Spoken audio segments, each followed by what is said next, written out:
page 268 et 269 ka Tafsir al Quran de Surah 16. Fatahmilu hidirondo afqalakum dolle modon be ila baladin nabano faade leedele lam takunu de tawata on latanoki balighi don wawno hewtude majje illa bi shiqqil anfusi sona wondude tampere wonki jande. Inna rabbakum andena jommo la raufun ko hinnoto do rahimun yurmetedo. Wal khayla puccidi wal biqala ibam puccidi wal hamira imbabidi ko tagri dun nafi didi matati litarkabuha ko fi ko waddo don wazinatan e cudari mo wa yakhluqu matagana on kadi nyande wo nyande mala ta'lamuna konkon anda aya ko presa nyande o jangawo ko ne nyande o bri concernude gissa janono do wala laika ka alla qasdu sabil won fandunde lawongol wa minha hino lawi dinno ja'irun onyidi di jokketaake wala shasi mo yidno kanko alla hadakum o fewna non ajmaina on dendangal walladhi kanko alla woni ansala jippin do mina sama itika sama ma andiya lakum min wadan minhu e majjan sharabun jaran wa minhu himo yaltina na immorde e majjan kadi shajaru ledde fihi ko nder de ledde tusimuna woni ko hubboton yite yumbitu lakum fudina na bihi sab majji azar apudi wa zaituna e ledde nebban wan nakhila e tamaro wal anaba inabu wa min kulli thamarati immorde kala dimde ledde de modi. Inna fi dhalika anda woni don do la ayatan mande le komin onande be tafakkaruna ben wajito.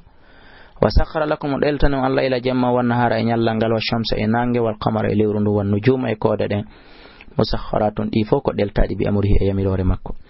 Inna fi dhalika anda woni don do la ayatin mande jile komin onande be yaqiluna ben haqqila. Wa ma dara alakum e konko o tagani on fil ardika leydi mukhtalifan lutonde dum alwanuhu noneje mum. Inna fi dhalika andoni dum do la ayatan mande jandle qawmin onande be yadhakkaruna ben wajito. Wa huwa alladhi kanka lawna sakhara al bahra deltan do bahar on li ta'kulu fi nyamu minhu e makko lahman tew tariya labungu poy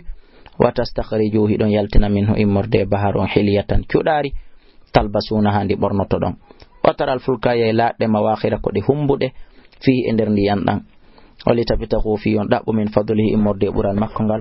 wala allakum no gasono tashkuruna yettene maaji makko din wayliten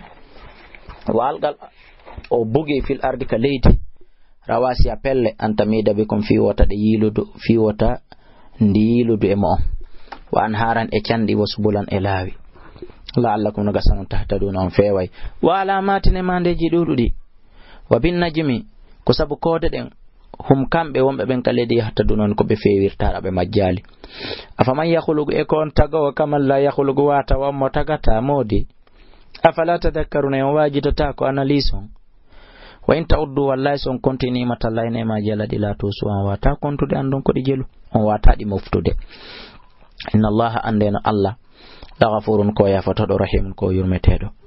wallahu alla ya'lamu anni ma tusirruna kon usudude ma to olinuna e kon fenyinde. والذين بين يدعونهم بريود من دون الله كهوتا الله لا يخلقون دين دي تغتا والذين دين يدعون ديبه وني ريود من دون الله كهوتا الله لا يخلقون دي تغتا شيئا هيهون وهم كانجي تيغي taw يخلقون كو دي تغادي e kadi amwatun ko di mayde ghayru ahya in wonadi wurudi wama yashuruna e kadi di anda ayyana yubathuna ko inde tumawni nyalande ummital ilahukum allah jomo on ka gonga ilahun wahidun ko allah jo goto. فالذين بين لا يؤمنون توبه غمدنا بالآخرة لا هراو قلوبهم برد مبه de munkiratun kode anyude gonga kan anyude Allah wa hum kambe mustakbiruna ko be mawnintini be rewgol Allah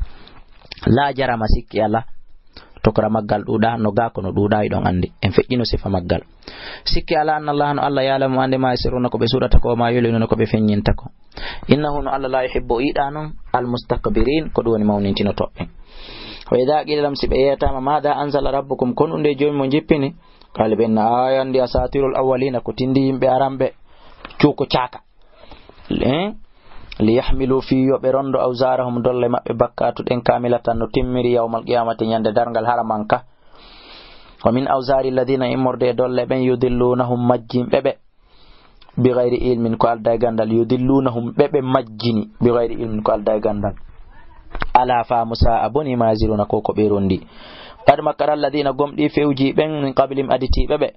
fata allah alla ardani bunyanahum madiji mabbedi min alqawaidi katugale taw helide fa kharrasuyi yani alayhim e hore mabbe sakfu kippodi din min fawqim sengo do mabbe